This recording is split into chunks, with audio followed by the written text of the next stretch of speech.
성도님 여러분 안녕하십니까?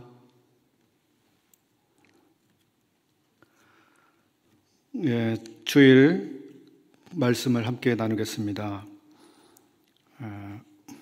계속해서 저희들이 함께 모일 수 없는 사정 가운데 있습니다.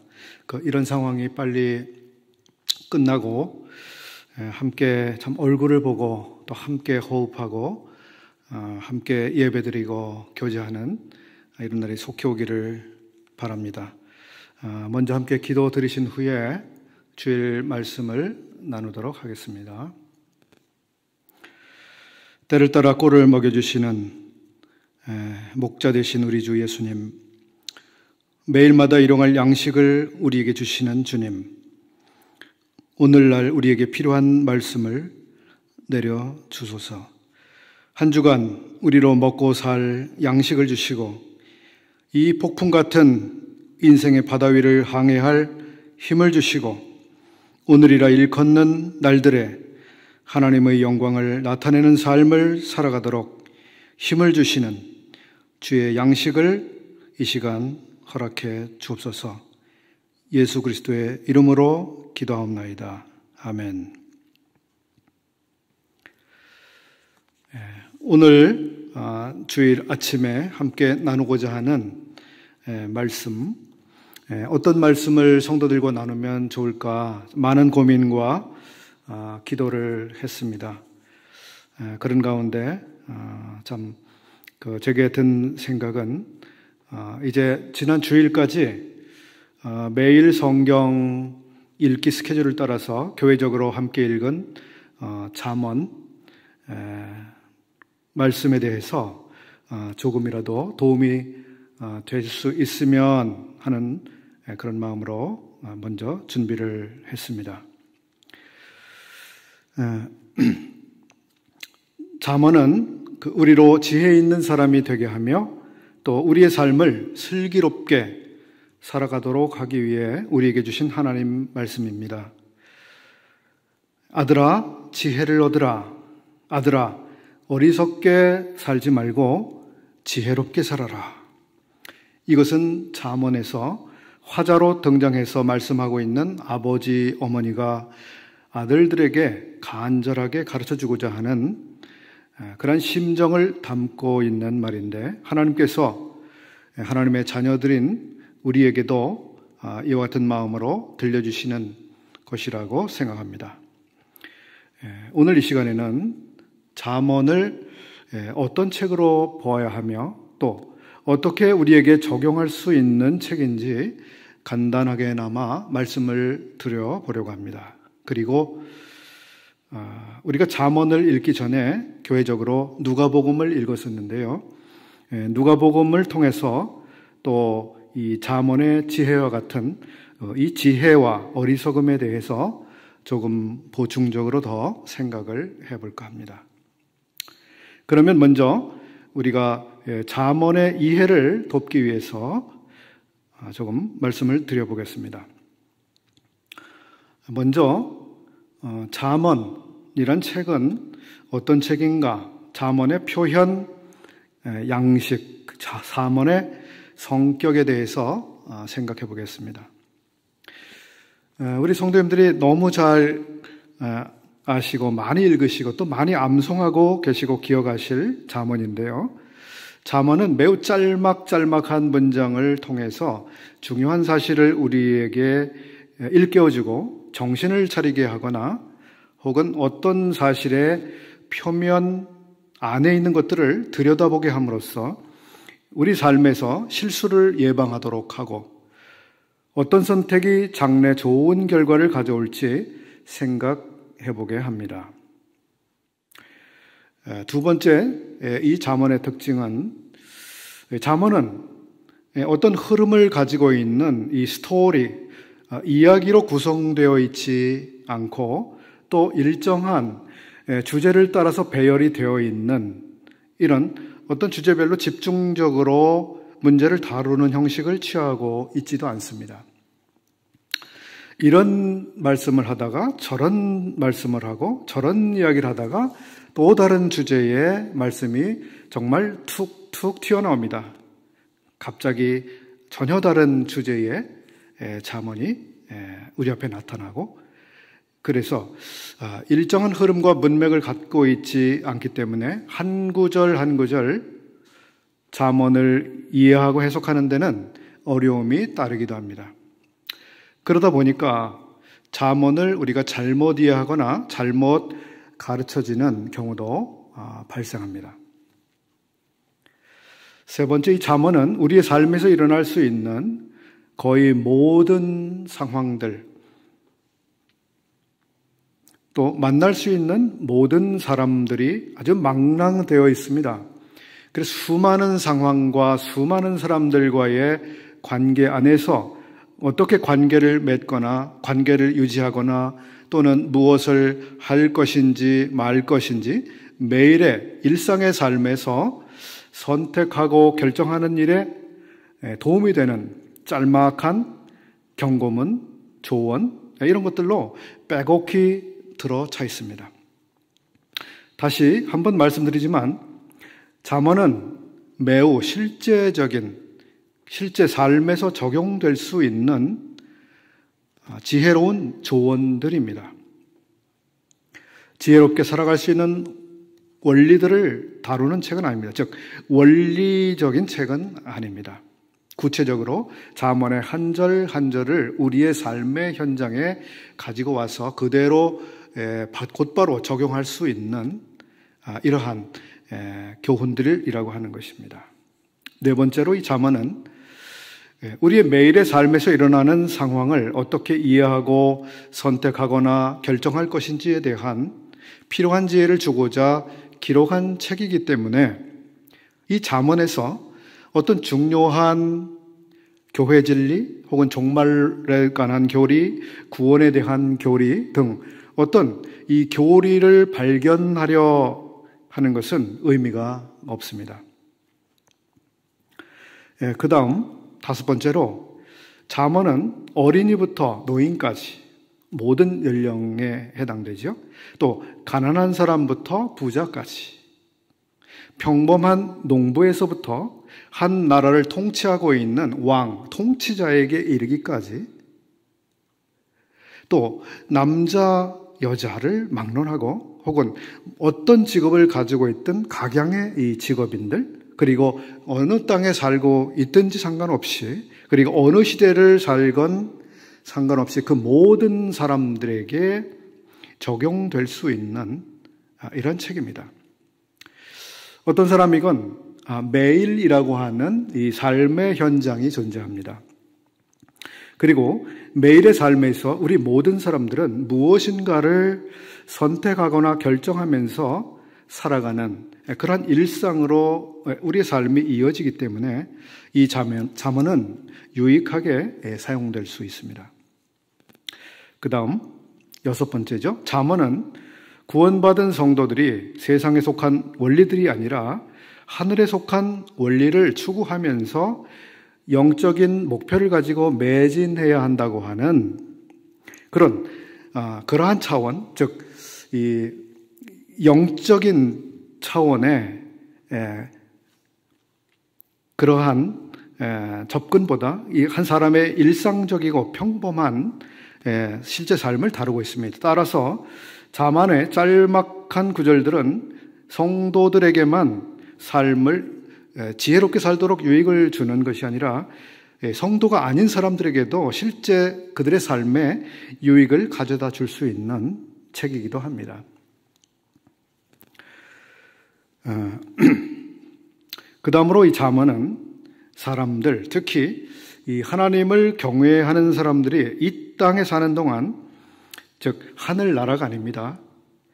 그리고 하늘에 속한 그러한 사람으로서 아주 영적인 것을 추구하는 이런 성격보다는 바로 우리가 살아가고 있는 이 땅 위에서 어떻게 좀 더 행복에 도달할 수 있을까에 대해서 도움을 주는 책입니다.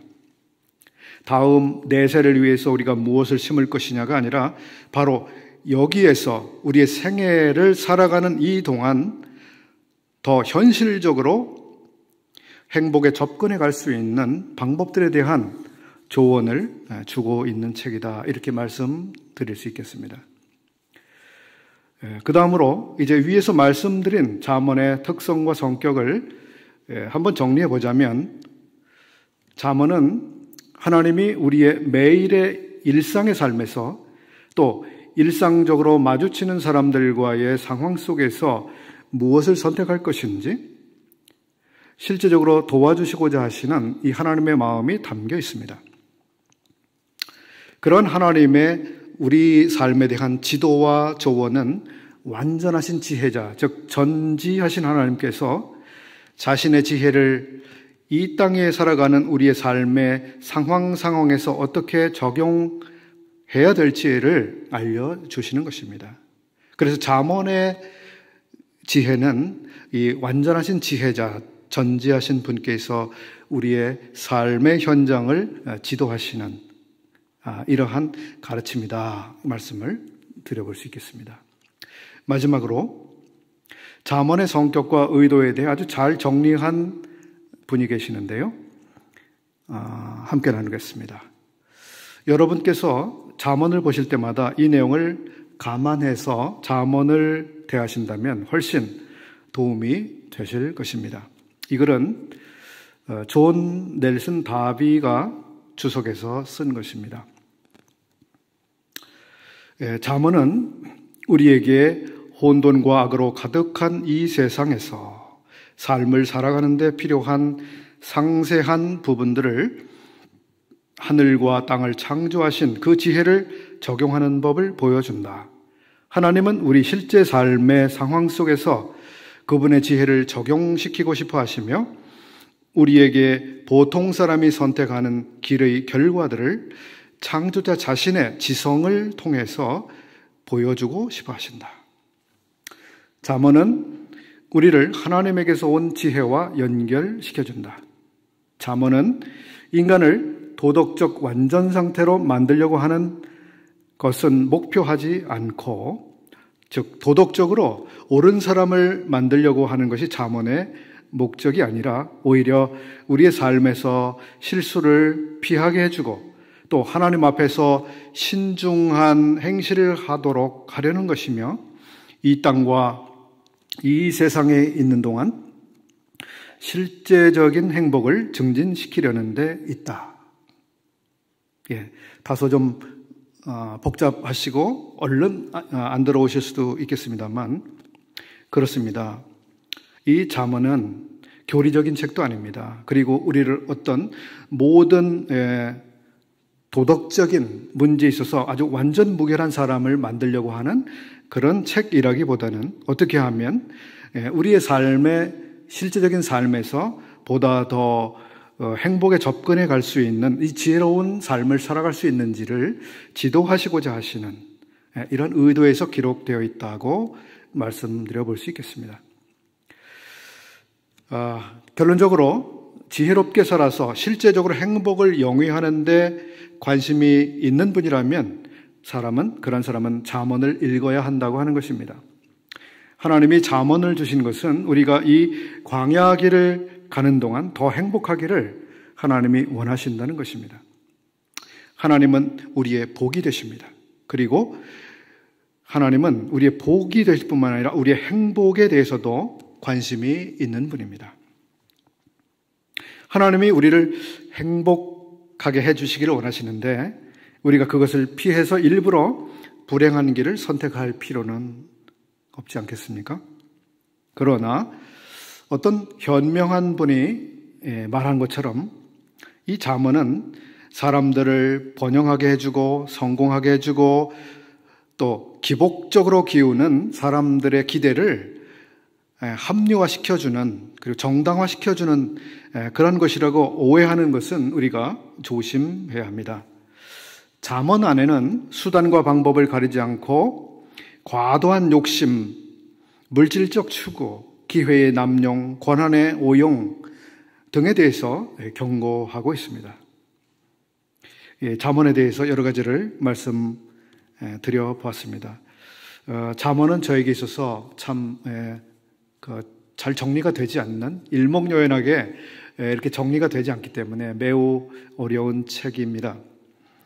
그런데 오늘 나눈 이러한 사실들을 마음에 충분히 감안하면서 한 절 한 절을 우리들이 마음에 묵상하게 될 때에 실제적으로 우리의 도움이 되는 말씀들이 되리라고 생각합니다.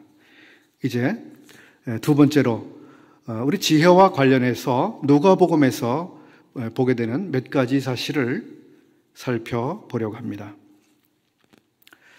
저는 지난 9월 3일 수요 집회 시간입니다. 그 시간에 누가복음 15장의 비유들을 여러분께 말씀드렸습니다. 누가복음 15장에는 자신의 상속 재산을 받아서 허랑방탕하여 모두 탕진한 아들이 있습니다. 그는 지혜가 없는 아들이었죠. 자기의 물질을 어떻게 사용해야 하는지에 대해서 훈련이 되어 있지 않는 사람이었습니다. 그런가 하면 같은 비유 안에 그 소위 탕자라고 하는 그 청년의 아버지가 나오고 있습니다. 그 아버지가 아들에게 미리 상속 재산을 준 것은 어떻게 생각하십니까? 상식적으로 이해가 잘 되지 않는 것이었다고 생각되지 않으십니까? 사실 상식적 행동은 아니라고 보입니다. 아들의 낭비벽에 대해 어느 정도 예상하면서도 큰 재산을 나누어 준 것은 어찌 보면 무책임하게 보이는 이런 측면이 있습니다. 그럼에도 그 아버지는 그렇게 했습니다. 재산을 모두 탕진한 아들이 정말 망해먹고 빈털터리로 돌아왔을 때 이 아버지는 또 지나칠 정도로 환영해서 맞이하고 잔치를 베풀고 최고급으로 옷과 반지와 신발을 해주는, 참 이것은 어찌 보면 탕자만큼이나 아버지가 재산 관리에 허점이 많은 분은 아닐까, 이런 의심이 되는 대목이 아닐까 싶습니다. 여러분은 어떻게 생각하십니까? 이 점에 대해서 어느 유명한 설교자는 탕부 하나님이라는 책을 썼습니다. 이 설교자는 귀한 것을 귀한 줄 모르고 막 써버리는 듯한 아버지, 곧 우리 하나님 아버지를 말하고 싶어 했습니다. 대책 없이 써버리고 대책 없이 사랑하는 하나님의 일방적이고 무조건적이고 지나치게 우리에 대한 값을 높이 쳐주시는 하나님, 그래서 자기의 모든 재산을 드릴 가치가 없음에도 자기의 모든 재산을 여기에 써버리시는 그런 하나님, 탕부 하나님. 정말 말문이 막힙니다. 우리와 같은 사람들을 위해서 우리 죄 때문에 우리가 마땅히 심판을 받고 마땅히 우리 죄를 우리가 짊어져야 함에도 참 우리와 같은 이 보잘것없는, 그리고 참 하나님 편에서 마땅히 심판을 하셔야 될 이런 존재에 대해서 어떻게 자신의 모든 가치를 여기에 써버릴 수 있으신가? 자기의 독생자, 자기의 최고의 자랑이신 그분, 최고의 가치이신 그분을 우리와 같은 자들을 위해서 허비하신 그 하나님,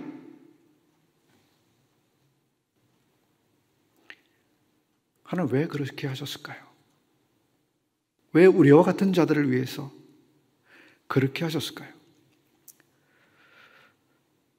이러한 하나님의 재산관리 방식에 대해서 사도 바울은 자기 삶에서 동일하게 자신의 삶을 허비하는 자기의 헌신에 대해서 이렇게 짧게 소개했습니다. 고린도후서 12장 15절, 내가 너희 영혼을 위하여 크게 기뻐함으로 재물을 허비하고 또 내 자신까지 허비하리니. 여기 사도는 자기의 재물을 허비해왔고 허비하고 있다고 말하고 있습니다. 그리고 자기의 재물뿐만 아니라 자기 자신, 자기의 생명, 자기 존재 자신을 허비할 것이라고 고린도 성도들에게 말하고 있습니다. 이 사도는 자기 삶을 고린도 성도들에게 주고 있습니다. 사도를 알기를 우습게 여기는 그런 사람들, 은혜를 몰라도 한참 모르고 있는 그 사람들에게 자기를 허비하고 있는 것입니다. 우리는 이런 삶에서 허비라고 하는 옷을 입고 있지만, 그러나 지혜로 가득 들어차 있는 이 숭고함을 여기서 볼 수 있습니다. 두 번째로 이제 누가복음 12장, 누가복음 15장의 앞쪽에 12장의 또 다른 우리 어리석은 사람의 모습, 지혜로운 사람의 모습이 나오고 있습니다. 어리석은 부자라고 흔히 일컬어지는 사람이 12장 13절부터 21절에 나오고 있는데요. 그는 사업이 번창하고 나날이 성공하는 사업가입니다. 그는 수많은 저축을 해두고 스스로 만족해하고 있습니다. 그렇지만 하나님을 위해 사용한 비용, 다시 말해서 하나님께 저축한 그 예금고는 전혀 텅 비어있는, 예금이 제로 상태에 있는 그런 사람입니다. 이 사람이야말로 영적인 당자가 아닐까 싶습니다. 당자. 모든 것을 허랑방탕한 사람.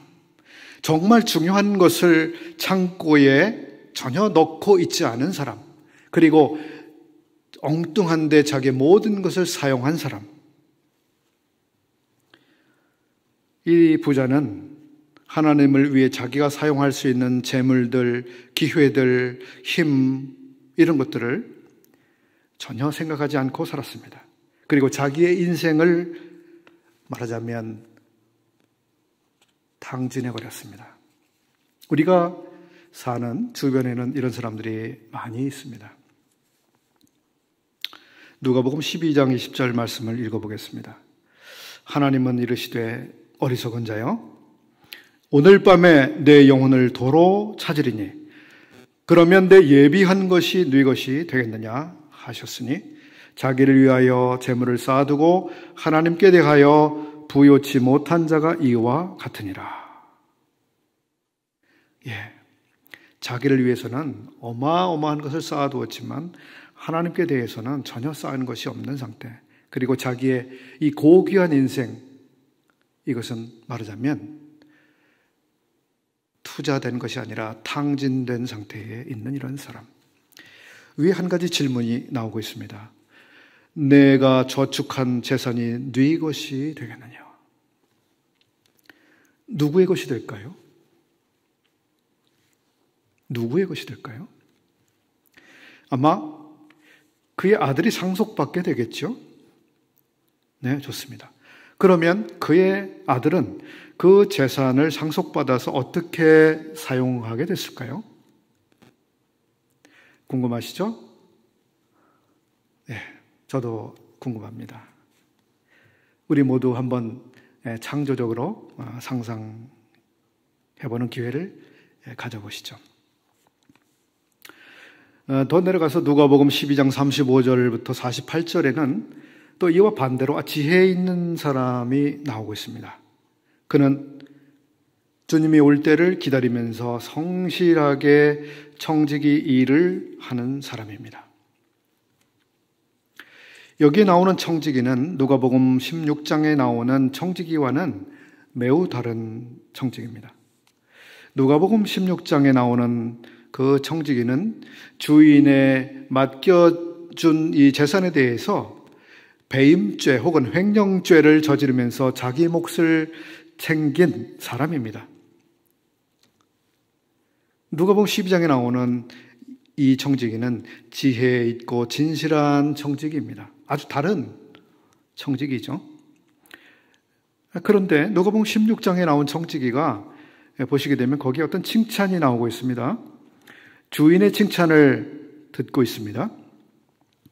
그런데 잘 생각해 보면 거기서 그 불의한 청지기에 대한 이 칭찬은 사실 주님이 그 사람을 칭찬하고 있는 것이 아닙니다. 그를 고용한 어떤 주인이 그 청지기를 칭찬했다고 하는 사실입니다. 네, 하나님은 그런 사람을 칭찬하실 수가 없으시죠.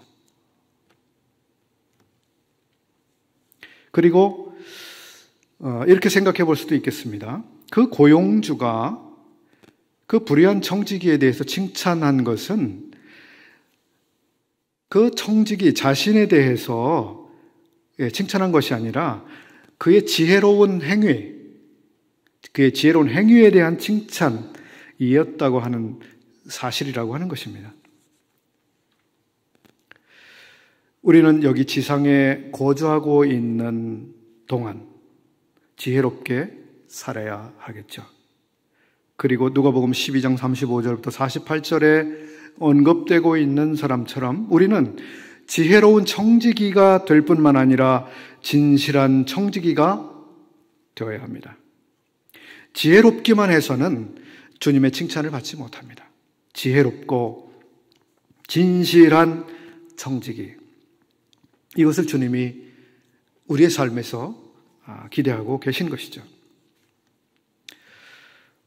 코로나19 전염병 시국을 우리가 살아가고 있습니다. 이 시국 가운데 우리 성도들에게 필요한 지혜는 그러면 어떤 지혜일까 한번 생각을 해봐야 되겠습니다. 저는 오늘 아침 지혜로운 삶으로 인도하고자 하시는 하나님의 책 잠언을 어떻게 읽어야 되는지 소개해드렸습니다. 그리고 누가복음에 나오고 있는 몇 사람을 통해서 지혜로운 사람의 모습, 특히 표면적으로 지혜로운 것이 아니라 영원히 가치 있게 평가될 삶이 무엇인지의 측면에서 지혜로운 자기 경영에 대해 말씀드리고자 했습니다. 지금 우리는 코로나라고 하는 왕관을 쓴 전염병균이 왕노릇하고 있는 이 숨막히고 긴장된 일상을 이어가고 있습니다. 역대 어느 정권도 하지 못한 것을 코로나가 변화를 일으키고 있습니다. 사람들의 삶의 방식을 바꿉니다. 사람들의 패션을 바꿉니다. 사람들 간의 거리를 바꿉니다. 사람들의 말하는 방식을 바꿉니다.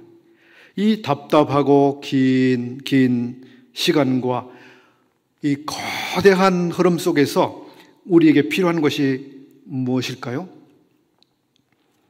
지혜입니다. 지혜. 이 시국 가운데서 우리에게 필요한 것은 지혜입니다. 하나님은 왜 이런 일을 허용하셨을까?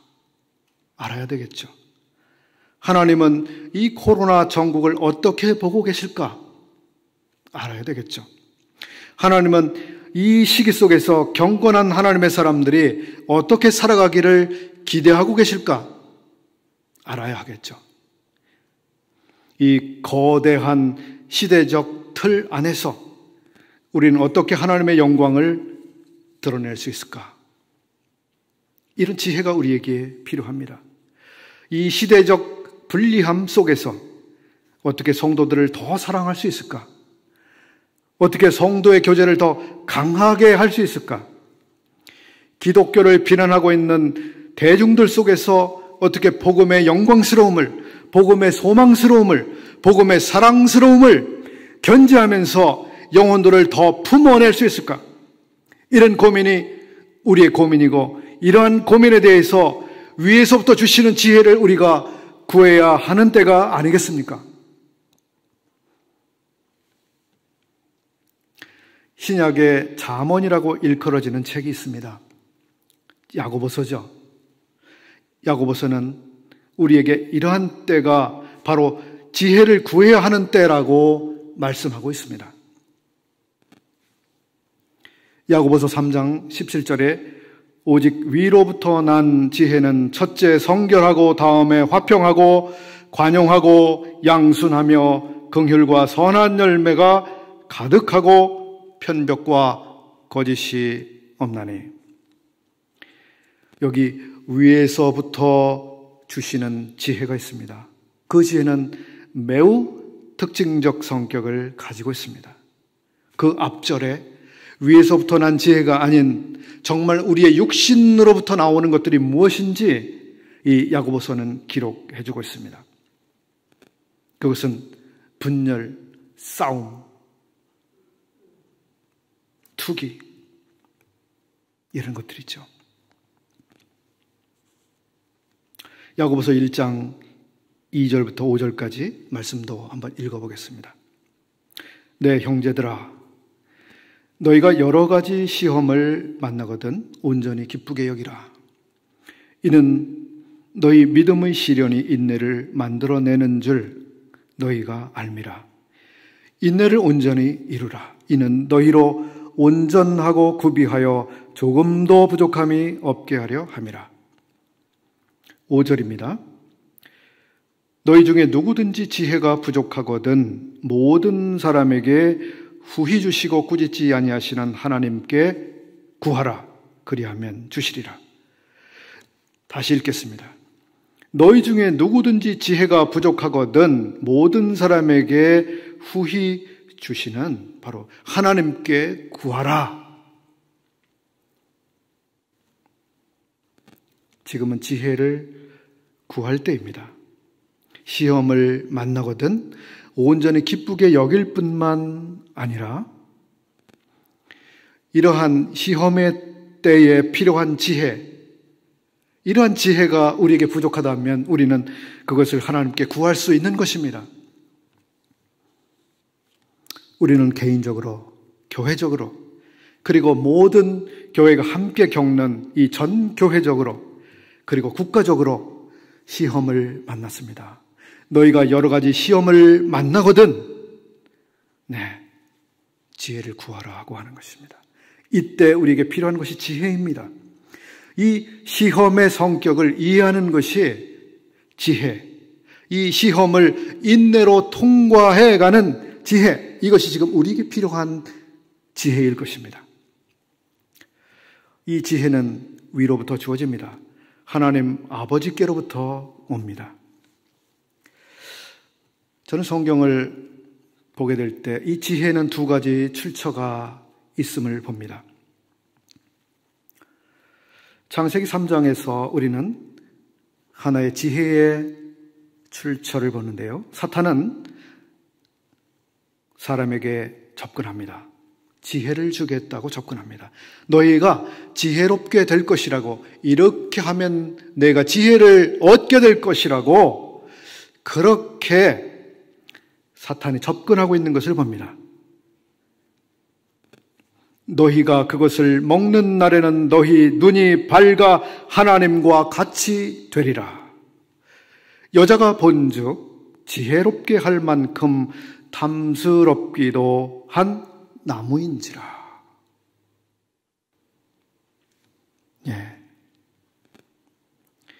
지혜롭게 할 만큼 그렇게 보였습니다.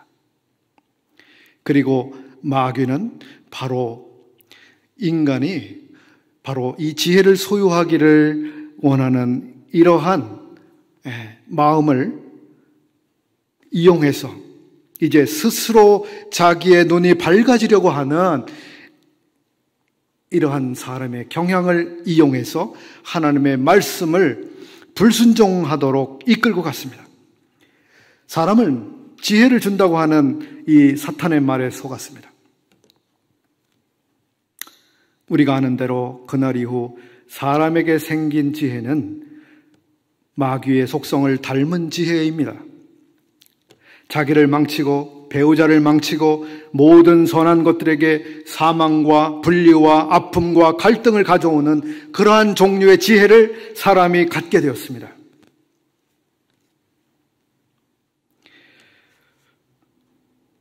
우리는 이와 반대로 아주 좋은 소식을 성경에서 봅니다. 에베소서 1장 16절부터 19절까지인데요. 여기에 보면 이제 마귀로부터 오는 지혜가 아니라 또 다른 지혜의 출처를 우리가 보게 되는 것입니다. 에베소서 1장 16절부터 19절을 찾아서 한번 읽어보도록 하겠습니다. 너희를 인하여 감사하기를 맞이 아니하고 내가 기도할 때에 너희를 말하노라. 우리 주 예수 그리스도의 하나님 영광의 아버지께서 지혜와 계시의 영을 너희에게 주사 하나님을 알게 하시고 너희 마음 눈을 밝히사 그의 기업의 그의 부르심의 소망이 무엇이며 성도 안에서 그 기업의 영광의 풍성이 무엇이며 그의 힘의 강력으로 역사하심을 따라 믿는 우리에게 베푸신 능력의 지극히 크심이 어떤 것을 너희로 알게 하시기를 구하노라. 이것은 사도의 에베소 성도들을 위한 기도 내용이었습니다. 여기 이 사도는 성도들에게 지혜와 계시의 영을 아버지께서 주시기를 기도하고 있습니다.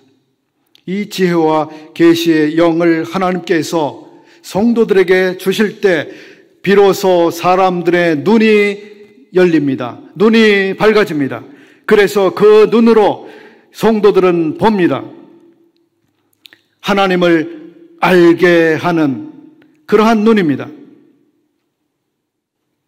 그리고 성도에게 주신 그 부르심의 소망이 무엇인지를 밝히 볼 수 있게 하는 그러한 눈이 열리게 되는 것입니다. 그리고 하나님께서 베푸신 그 능력이 얼마나 지극한지를 볼 수 있게 되는 그러한 눈입니다. 이러한 눈이 열려서 그러한 눈으로 보게 되는 지혜. 이 지혜가 오늘날 우리 성도들에게 필요한 지혜입니다. 하나님께서 이 코로나라고 하는 이 특별한 시대 상황 속에서 우리의 눈을 열어서 무엇을 보게 하실 것인지 주님 보게 해 주십시오.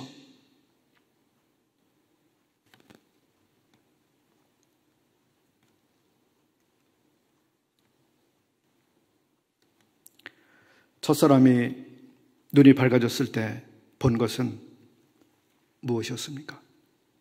자기 벗은 몸이었습니다. 하나님께서 우리의 눈을 밝혀주시면 우리는 하나님을 알게 됩니다. 소망의 눈이 띕니다. 하나님의 능력을 보게 됩니다. 주님, 우리의 눈을 열어 주십시오. 우리로 보게 해 주십시오. 이 코로나 상황 속에서 하나님, 우리가 어떻게 이러한 시기를 살아가야 되겠습니까? 이 불리한 시대 상황 속에서 어떻게 하나님의 영광을 드러낼 수 있겠습니까? 어떻게 더욱 성도들을 사랑할 수 있겠습니까? 어떻게 영혼들을 더 품을 수 있겠습니까? 어떻게 우리가 이 상황 속에서 하나님을 더욱 배우고 더욱 성숙해질 수 있겠습니까? 어떻게 이러한 불리한 상황 속에서 하나님의 사명을 더 잘 감당해 나가는 우리 개인들이 되며 이 교회가 될 수 있겠습니까? 주님, 우리의 눈을 열어주십시오. 우리에게 지혜를 주십시오. 우리가 이 시간 지혜를 구합니다. 주님, 우리에게 지혜를 주십시오. 우리의 눈을 열어주십시오.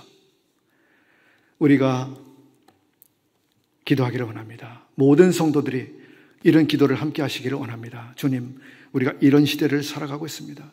저는 우리 눈을 열어서 우리 어떻게 하기를 원하시는지, 이 시대를 향하신 주님의 뜻이 어디에 계시는지, 이러한 일을 허락하신 주님의 뜻이 무엇인지 알게 해주십시오. 보게 해주십시오. 시험을 만나거든 온전히 기쁘게 여기라고 하신 주님, 그리고 그러한 시험의 때를 넉넉히 이길 수 있도록 그러한 필요한 지혜를 우리에게 주시고자 하시는 주님, 우리에게 이 시대에 필요한 그러한 지혜를 우리에게 주시옵소서. 이 시간 허락하신 말씀을 감사합니다. 주께서 저희 각 사람을 도와주시고 이 시험의 때를 넉넉히 주님이 주시는 지혜로 이겨내는 모든 성도들이 되게 하시며 이 교회가 되게 해주시기를 원합니다. 우리 주 예수 그리스도의 이름으로 감사하오며 기도하옵나이다. 아멘. 들어주셔서 감사합니다. 한 주간 동안 모든 성도님들 강건하시기를 빕니다. 고맙습니다.